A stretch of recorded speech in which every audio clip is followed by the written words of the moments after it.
Welcome to Navigating Your 20s. I'm your host, Jess Hugo, and I am so excited to have you here. I'm an online personal trainer and nutritionist, but honestly, underneath it all, I am just a girl who is struggling, thriving, and surviving somehow all at once. So if this is you, you are not alone. If you want all the juicy tea on what it's like to be a girl navigating her 20s, I'm talking relationships, health, fitness, social life, work, and everything in between, then you're in the right place. Hello queens, you know it is getting colder when we've got the hoodie on, we've got the blanket out, but I actually think it just gives such like comfy cozy vibes, which is essential for navigating your 20s. So much I want to talk about. I literally actually wrote a list on my phone because I'm that type of person that I can just riff and I can talk and talk. If you know me, if you work with me, or you are a friend of mine, you know that I can just talk and talk and talk and talk. And then my partner, to the point that my partner literally was like, you're such a yapper and you always topic change. And then I said, hey, but I always come back to the topic. I always remember what I'm talking about. And he was like, yeah, you do. You know how some people will tell you like a story and then they have changed topics so many times and you're like, wait, but what happened here? What happened there? And it's the most confusing thing of your life. Not me, bitch. Anyway, I just feel like I always get really excited to come on and talk about so many different things. And whenever I'm going to bed on a Monday night, I start thinking of 101 things I want to talk about in the podcast, but I'm trying to sleep. So I'm in this like routine of do not get your phone out, bitch, because if you get your phone out, then it's going to be a whole thing. And no, don't get your phone out. And then I will forget. I don't know why my brain is so alive when I'm trying to sleep. But I did write a little bit of notes. So if you see me looking at my notes, it's because there's just so much going on up here. But equally, sometimes I just riff and riff and riff. First things first, I put on this jumper this morning. Sorry, I moved the mic. I put on this jumper this morning and it is huge on me. And I've been thinking about this like a lot recently because there's so many times where you might lose some weight and you know there's these certain outfits and clothes and things that used to be like your go-to. You would always wear them when you might be like 5 to 10 kilos heavier, whatever the thing may be. And then you kind of avoid them once you lose weight because you know that was your outfit then and it like will not look good. But there's some things that you keep. For example, underwear. What the fuck? Yesterday I put on this pair of underwear and it was like falling off me. And I thought, how funny would it be if I posted this? I didn't because like I was thinking, oh God, do I really want to post that? But like it was literally falling off of me. And I was like, yes, naturally your clothes stretch. But I was like, why is this like low-key a win? Like I need to chuck these out. But then you know how sometimes you'll hold on to like jumpers and things like that? Yeah, anyway, this jumper is just huge on me. I don't even know what size it is, but I'm living for it. It's giving cozy, it's giving all of the things. Anyway, life recap. I have just been away in Newcastle for the weekend and oh my God, it is up and coming there. If you're from Newcastle, I'm a bit jealous of you, like just a little bit jealous because I don't know why. And it might be where I'm located in Sydney. If you don't care about this riff, I'm so sorry. But anyway, I just feel like this is just something of navigating your 20s. You guys know I'm very like torn. I'm like, where do I want to live? What do I want to do? And I'm always very like up and down. I do want to live like beaches. It is kind of beachy there though, like low key it is. Anyway, so I've been there twice this year. Surely I'll go back. And it is just so up and coming. There's so many new things opening there. It's got such a young influence now. I went to this cafe called Crumb. If you're in Newcastle, you need to go. I did not realize it only opened about 4 or 5 weeks ago when I went. I didn't realize any of that. I just was looking for like a sweet treat and then they came up on my Instagram and they had like 10k followers. So I just thought, oh, like they're well established, they're known. I didn't really think anything of it. It was so good. It was so good. I got a Vegemite scroll and a chocolate croissant and a coffee, and all of it was so fucking good. Luke only rated it a 7 out of 10 because it was quite expensive. It was $10 for the scroll, $8 for the croissant, I think $7 or $8 for the coffee. It was about $25-ish with some random cents with the surcharge. I don't know. So he was like, oh, that was expensive. But when I like a place, I will go and read like about them afterwards. I should start doing it beforehand, but also sometimes reviews sway me and things like that.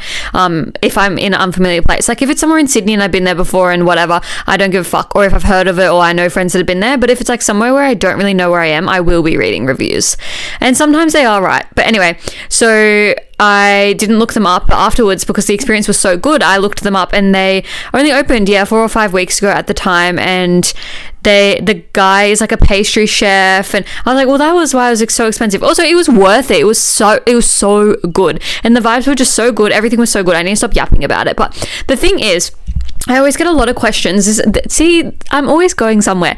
I always get so many questions about how I kind of navigate eating out and, enjoying these things guilt-free and not really stressing too much about what the calories may be, or maybe not hitting my macros on that day, or fucking up my deficit. And you guys know that I did spend probably 8 weeks in a deficit in the start of the year.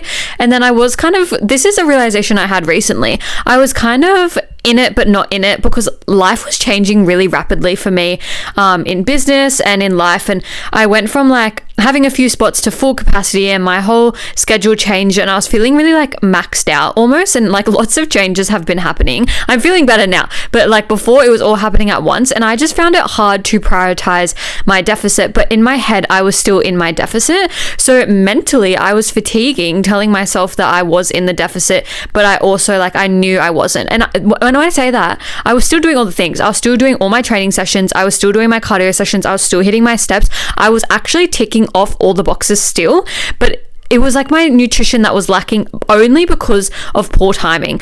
For example, if I had a whole afternoon of sessions, then I'd be a bit snackish, but I didn't really have room for snacks, only dinner, but dinner was going to be later, and it would be this whole thing, and just random shit like that would actually push me out of my deficit.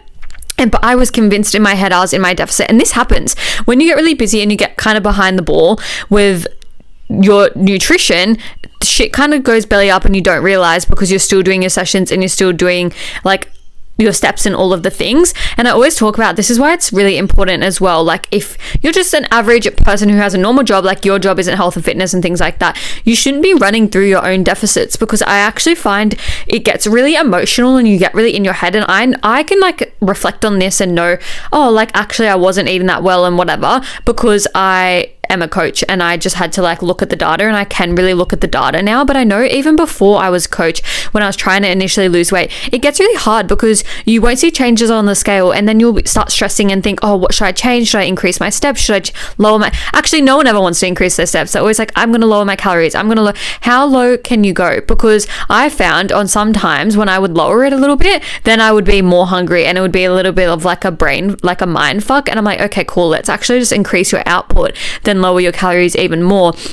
And the thing is, the more you lower your calories, the more food noise is apparent, the more you start suffering with your relationship with food, the more you start searching for dopamine responses, and you're looking at low calorie options like gum, sugar-free drinks, and you're always trying to consume random little things to be low calorie, but it actually makes you more hungry. And I think the thing is, with me, I always get a lot of questions how do you manage it all? And sometimes you don't actually need to be in a deficit, but it doesn't actually mean that you're going to gain weight, or you're going to not yes, you won't lose weight in that week, right? But you're not going to gain weight. You're not going to put back all the weight on that you think that you will, or you know what I mean? You're not going to suddenly not fit in your clothes. And I think there is a lot of guilt around that, and thoughts that, okay, I went off track, quote unquote, off track for the weekend, so I'm going to gain back all the weight. But I actually just came back from my trip. I was there 4 days. So that's almost that's half a week of eating, right? I came back the exact same weight. And as I said, if you're in a deficit, it can be a mind fuck. But sometimes, this is what I always say to my clients, all the girls in Tone and Trendy, I always ask in advance, what do you have coming up? What are you doing? We just had all these public holidays. What are you doing for the public holidays? What are you doing for Easter? Let me know. Let's do a high day. Let's do this, let's do that, let's do a maintenance block. I have some girls that always have events on, every single week there's 1 or 2 events on, so we actually calorie bank, and then they do different calories on different days. And this is what I mean, 2 things. First of all, it's never one size fits all in my world. So if you're listening to this oh, we don't do that, yeah, there's a reason. Everyone does something different for a reason. Second of all, if there's a will, there's a way. We can work around it. It doesn't need to be so crazy. But equally, I've been away, that's the 3rd or 4th time I've been away this year so far. And of course, once I started going away, it was harder to be in that deficit, because you also want to live. God, I'm still thinking about those scrolls and that croissant. Imagine if I said to myself, no, I can't have it because I'm losing weight. It would just make me want it more. It would just make me probably turn to other food instead, and I wouldn't have got that experience. And it was so good. Like, I'm literally talking to you guys about how much I liked it. It was that fucking good. But I think a lot of us are like, okay, I need to lose weight so I can't eat anything, or you might get something on the go and then you start feeling guilty. A lot of people will go get like Macca's on the go because, you know, if you're driving, road tripping, whatever, there's not very many options, and then you start eating it and you feel guilty. And this is why I always say you need to actually change what you're getting. So I have more to say. But first things first, like, what the fuck is food noise? If you're new here and you're like, I don't even know what the fuck she's talking about, she's just been yapping at me and she hasn't explained it. Food noise is literally the constant thoughts of food. And this is what I was saying before with the sugar-free drinks and the gum and stuff. We try to substitute that craving with something different like gum, but chewing and actually consuming that stuff all the time makes us feel more hungry. It makes us think about food more. It makes us have food on our mind 24/7. It's constant thoughts and feelings of, what am I going to eat? When's my next meal? Am I like, is this a good food or a bad food? How am I feeling? Am I hungry? Am I not? Oh my god, that ice cream in the freezer sounds fucking 10 out of 10. And if that is your brain every single day, it's actually not normal. I was reflecting on this in advance yesterday. In 2024, I dieted for 2 months out of the whole entire 12 months. So I spent 10 months in a maintenance/surplus phase, which is why when I did my deficit the first 6 to 8 weeks of this year, I lost 3.5 kilos in 6 to 8 weeks. Why? Because I literally did not diet the whole entire 2024, so I was set up for success. If you're someone that is constantly struggling with being in and out of deficits, having that food noise, and kind of yo-yoing in and out, it's actually not normal. And I always say you need to spend some time at maintenance or a little bit of a slight surplus, putting on some muscle, training hard, feeling your body and your brain. Your brain. I don't know how half you bitches function. I get so many DMs. Oh, I eat like 800 calories a day. Bro, how are you even thinking? I don't even understand. So it's not just about food. It's not just about food. It's so much deeper than that. And there's so many things with relationship with food, but I want to talk heavily on dopamine because I have been leaning heavily into this year. I've been talking a lot about it with my clients. I've been trying to pinpoint it with myself. And I've actually noticed that as I've gotten busier in business, I've almost been searching for dopamine even more, which is really weird. And I haven't really figured that all out yet, and how it all kind of coincides and stuff. But basically, dopamine is the brain's like chemical response to reward or things that actually like kind of like light you up. So it's like a lot of us will think about like, I'm getting dopamine fucking thinking about this Vegemite scroll. Like we'll think, oh my god, I feel so fucking good when I eat that Ben and Jerry's tub. Like that is dopamine. Or if like, think about when you start a new relationship and you're kind of in like that honeymoon phase and you're so fucking excited to see each other, and like how you feel about that person and how your brain responds, like that's dopamine. So dopamine is like most commonly found for most people in food, but it can be found and it should be found in things like hobbies. And the reason that you might be thinking, oh my god, like I always think about food and I don't really have many hobbies, is I was the same. As soon as I kind of started going into year 11 and 12, I dropped all my hobbies. I used to dance, I used to do netball, I used to do a bunch of different things, and I kind of just stopped it all. And I have started little hobbies here and there, but I've never pulled through. Like I had my little strawberry garden on my balcony and the birds kept eating my fucking strawberries, and then I just gave up, even though I could have just got a net and like excuses, whatever. But that was a hobby. I would water them every day, I would check on them, I would be so satisfied when the strawberries were growing. Or other things, for example, like coloring in. I have coloring in, but the other day, oh my god, I literally was like, oh my god, I can't be bothered setting up my coloring in. That is so fucking lazy. Other hobbies include like reading, even watching TV. But when I say this, you have to be like invested in it, because how many times do you go to watch TV and then you pick up your phone to scroll? How many times? I talk about this with my girls all the time, because we can't even give ourselves 5 minutes to concentrate on anything. Luke and I have a rule where we literally, if we are watching a series, we have our phones turned off, put down. What we've been doing lately is watching some fucking free to air shit, and they have so many ads, and we've been pulling out our phone, it's in the ads, and I'm just like, no, I like it so much better. We will commit. We will watch like a whole movie, no phones. We will watch a TV series, no phones. Like, no, you miss so much of the show, then you have no idea what's going on, and then you're not even like, why are you looking for dopamine everywhere else, right? So basically, things that our hobbies can be dopamine responses, but your number one dopamine response tends to be surrounded around things that are really high in sugar, high in fat. That's why I gave the example of like the Ben & Jerry's tub. Oh my God, I actually learned, I'm probably about to ruin your life. If you love Ben & Jerry's, skip by, because I'm about to ruin your fucking life. I found out the other day, I eat the chocolate fudge one, what I don't even know the name because I'm not eating it anymore. I am, but that 450 ml chocolate fudge Ben & Jerry's, guess the sugar content, bitch. I'm going to give you a moment of silence to guess. 120 grams of sugar. I was like, oh my God. Like, obviously we know that shit's bad for us, right? I already knew it was like, you know, high in sugar. I didn't know it was 120 grams high. Like, I was like, oh, 60 to 80, 120 grams in that 450 ml tub. Like, again, I'm not saying you can't eat it, but no wonder we have such a high dopamine response to these foods. Like, that is fucking insane. And okay, I know exactly why we kind of lean on these foods. As I said, business got busy for me. I was getting really busy with a lot of things, and then I was feeling just overwhelmed because it all happened very, very quickly. And then where do we look for that dopamine? We want to eat to help with feelings of stress, overwhelm, emotion. And it's like, it's not a weakness. I know I used to think back in the day, like, oh my God, I'm addicted to sugar. I crave all this stuff. Like, I'm so shit. Like, I would literally put myself down about it. So I'm sure you do the same. But it's actually how our brain is wired to survive. It's like when you are lacking carbs, your brain can't function as well. And your brain is really struggling to process information. And that's why I say, especially to a lot of my girls who are at uni, you need to be eating enough because you can't concentrate otherwise. Your brain will not function without those carbs. And you've got so many assignments and so many things going up, you need to eat the carbs.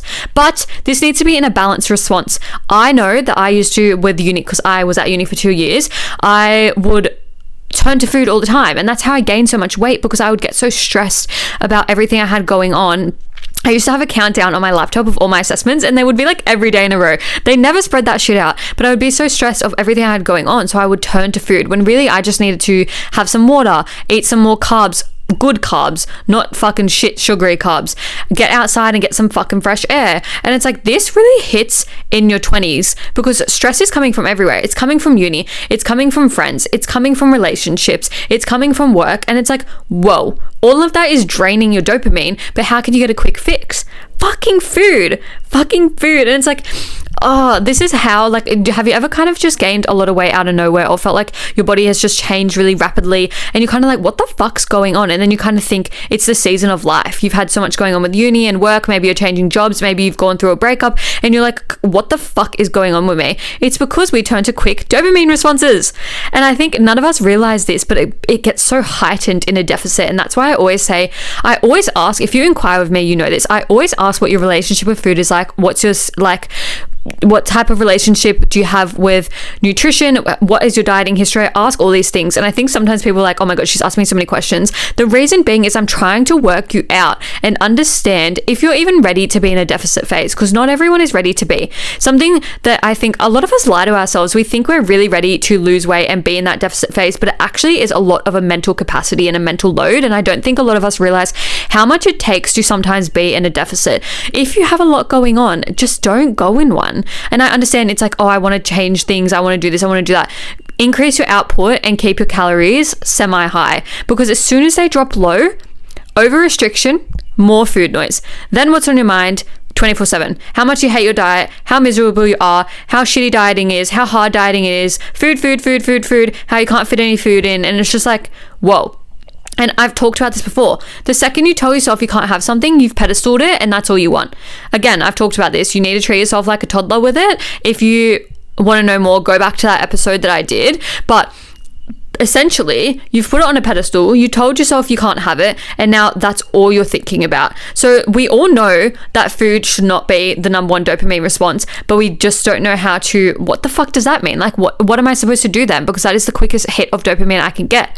Well, this is where it comes in to finding new hobbies and actually quieting down the food noise, which I'm going to talk about. So how do we actually break down these patterns aside from not being in the deficit?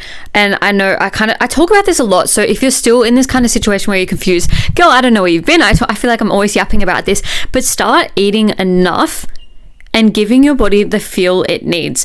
Stop looking at food as good, bad, or any of the things. And sometimes even I'm like, stop caring about macros for a minute and just lean into hunger cues. If you're someone that doesn't even have hunger cues at the moment, like you literally can't remember the last time you felt hunger, that means you're struggling with food noise, because that means you're eating when you're not even really hungry and your body's not even telling you you're hungry. You just think you are hungry. And I think this stems a lot into meal timings as well. 2 ways to go about meal timings: the spreading of like what time you're eating your meals, but also time checking. Something I've been doing recently is not checking the time and actually putting if I have like appointments and bookings and stuff, I will put like alarms on so that I'm not constantly checking the time. Because how often do you look at your phone and you're like, oh, it's like 12:30, it's time for lunch, but you're not actually hungry?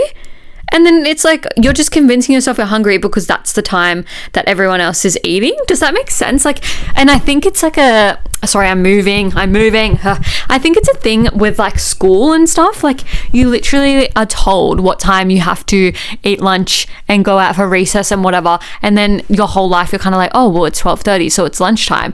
And so now I actually no longer look at the clock and I never look at the time, and I will like just get off my phone, move my phone away and not even look. The other day I went for a walk with one of my clients.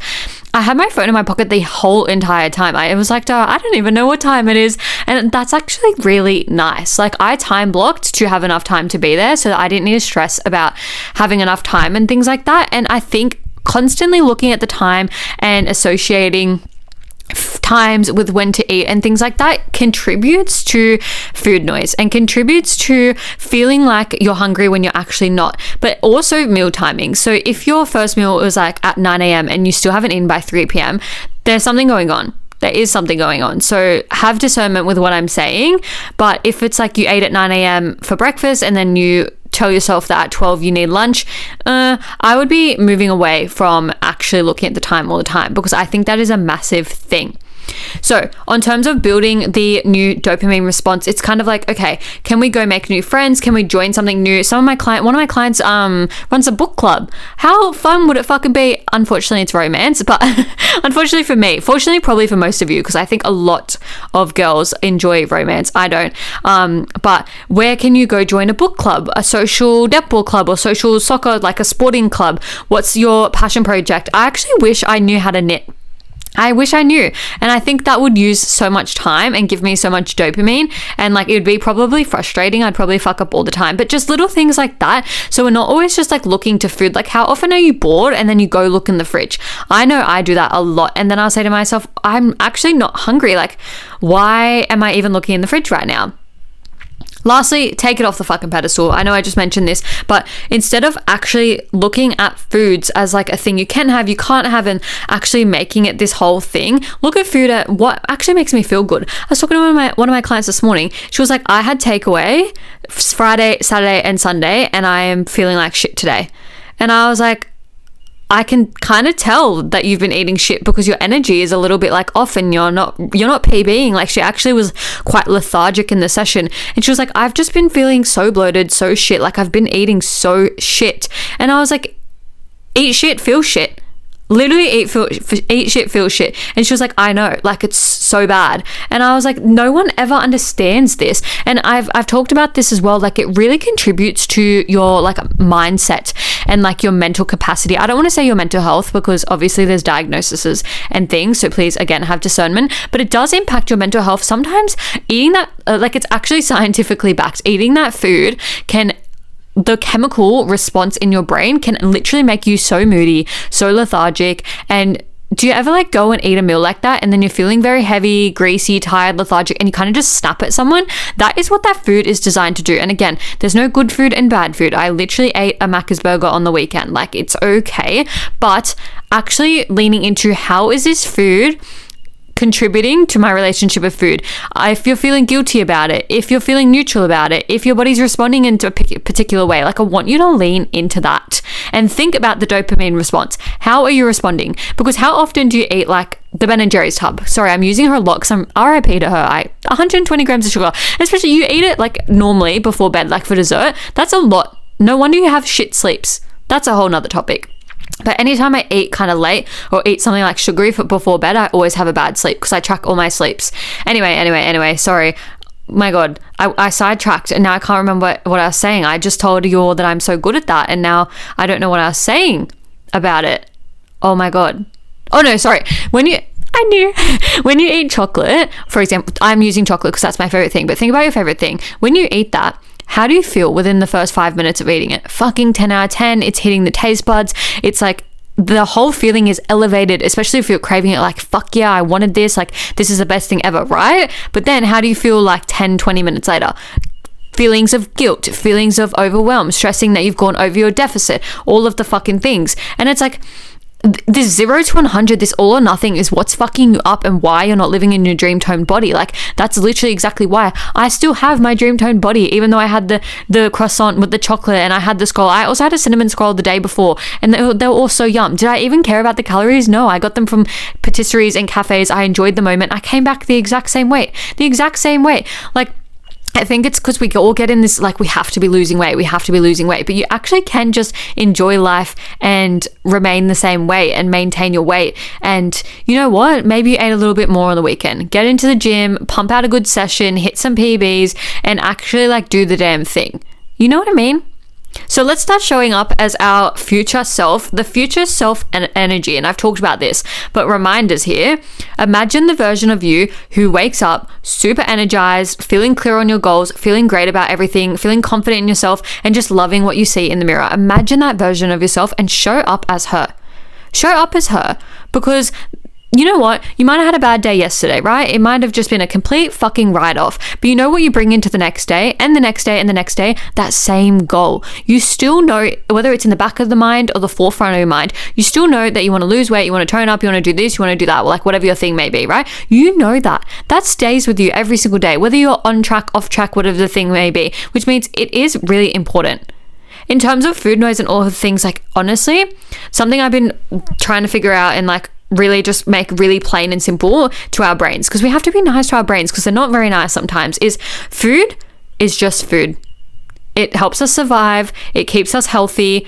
It keeps us going. It gives our brain energy and functionality, but we don't need to obsess over it. It is always going to be there. And I think Easter really heightens this. I've noticed a lot of people struggling post-Easter because, first of all, Easter chocolate came out, January? Maybe even the back end of Christmas, like really late December. So we had the chocolate in the supermarkets in front of our faces for 4+ months. And I know you might be thinking, well, Cadbury's always on the shelf, right? But that chocolate was sitting there for 4+ months. There's crack in that fucking chocolate. I swear to God, it's extra sugar or some fucking shit. It is fucking crack. We all love it, right? So we had 4 months of, I'm going to say it again, quote unquote, temptation with this food. Not only that, there was also hot cross buns, and it just kept going and going and going. But then this one has like Easter chocolate. It's seasonal. It has a bit of an expiry on it where you're like, oh my God, I need to get it all now because then it's going to be gone. Which, yes, this happens at Christmas, but it's like one and done. I feel like Christmas is super bearable compared to Easter. I actually looked at my own stats. Christmas, I always am able to maintain like my lowest weight. Easter, I always put on a little bit because that fucking chocolate is insane. And I love chocolate, you guys know that. But it's also because it's always in front of our face all the time. And it's actually just like constant reminders. And this is what I mean about constantly going to the fridge and constantly thinking about food. If you're always reminded of it, then you're going to always be thinking about it. I was actually watching a video on YouTube the other day and they were trying all these different food places, and I like watching them, not like mukbangs, but they were just doing reviews. And then I was like to my partner, this makes me think about food so much because I'm just watching it. I went on my For You page, what I eat in a day, blah, blah, blah. And I was like, I hate this content because it actually just heightens food noise, especially when you're in a deficit. Like, it's really fun to get new ideas and get reviews and stuff, but when you're in a deficit phase or when you're struggling with your relationship with food, everywhere you look, it's food, food, food. And this is what I mean by you need to distract yourself with a different dopamine response. So food is just food. It's a choice to not get inside the cupboard, and it's a hard fucking choice. Don't get me wrong. I don't fucking think it's easy. I've struggled with this before where I'm not even hungry, but I see like a box of Maltesers and I'm like, oh my God, I want them. Like, I get it. You're not crazy. You're not lazy. You're not broken. You're human. Our brains are wired to want food for fuel, but I need you to start looking at food as that. just fuel rather than something that controls your whole entire life. And if you are struggling with your relationship with food right now, I don't want you to get in my DMs and inquire for coaching. I want you to spend some time nurturing your body, eating at maintenance, getting into the gym or going on walks or doing Pilates, whatever your thing may be, and actually just seeing how well your body functions when you actually look after it and nurture it. And I know it's really fucking hard. I don't want you to cut anything out. And also please do not think it's embarrassing to be struggling with your relationship with food. It is so common.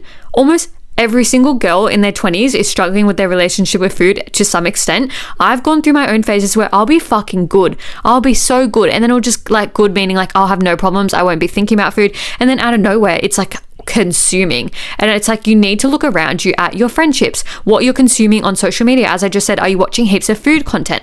Are you looking for sugar-free alternatives because your calories are too low? Are you constantly chewing gum? If I'm constantly chewing gum, then I'm thinking about food because I'm thinking of chewing. You know what I mean? Are you distracted while you're eating? Like I really want you to sit down with your meal and eat it and not go on your phone and not like sometimes you can be in a conversation but not be like so distracted thinking about 101 different things, because that is why you're not really realizing that you're eating, you're not really digesting and like actually sitting with the food. And that's why as soon as you eat your lunch, you're hungry again. Also drink some fucking water, bitch. I'm being serious, but drink some water, because 9 times out of 10 I am just dehydrated and I don't need anything and I'm just being a hungry bitch. I just want to open up my notes to see if I actually mentioned everything I wanted to talk about. Yeah. Take a moment to breathe, get out of your house, get off your laptop, go and actually do something, move away from the cupboard, and don't let food control your life. It's easier said than done, I know. If you are struggling though and you want to have a conversation, my DMs are always open, Success of Jess on Instagram. And if you enjoyed this episode and you're liking the conversation of all things health, fitness, food, dream body, all of the things, let me know by rating this podcast. Again, it's navigating your 20s, so I'm always going to talk about the different ebbs and flows, but also equally, it's my job as a weight loss coach, so lots of things come up for me all the time. Final takeaways from this, I just want you to know it is not embarrassing, it is so normal, it is so common, and you are not alone in your struggles. I'll catch you in the next one. That's a wrap on another episode of Navigating Your 20s. Thank you so much for joining me and taking the time to listen. If you enjoyed the conversation, vibes, and got something out of today, please feel free to send me a DM with any key takeaways and feedback, or share on your socials and tag me so we can connect. If you liked today's episode and you're wanting more from me, you can find me on all socials at success.withjess.